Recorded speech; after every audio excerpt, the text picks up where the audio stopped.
నమస్కారం. VNR news వార్తలకు స్వాగతం.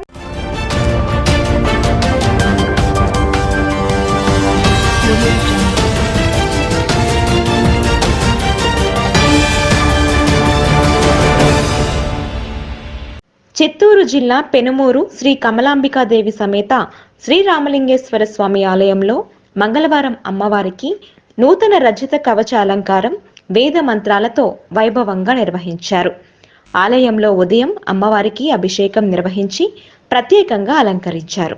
అనంతరం పెనుమూరు కమ్మవీధికి చెందిన కంచర్ల సరోజమ్మ, కంచర్ల ప్రసాద్, కంచర్ల దీప్తి అమ్మవారికి భక్తితో సమర్పించిన రజత కవచం అమ్మవారికి అలంకరించి ప్రత్యేక పూజలు చేశారు. అమ్మవారికి నైవేద్యం సమర్పించి మహామంగళహారతి గావించి భక్తులకు తీర్థ ప్రసాదాలు అందజేశారు. ఆలయ ప్రధాన అర్చకులు గుంటూరు తారక రామశర్మ, గుంటూరు శివరామ శర్మ పూజా కార్యక్రమాలు నిర్వహించారు. ఈ కార్యక్రమంలో ఆలయ ధర్మకర్త ఈశ్వర్ ప్రసాద్, శ్రీనివాస్ బంగారు షాపు యజమాని కిషోర్ కుమార్ భక్తులు పాల్గొన్నారు.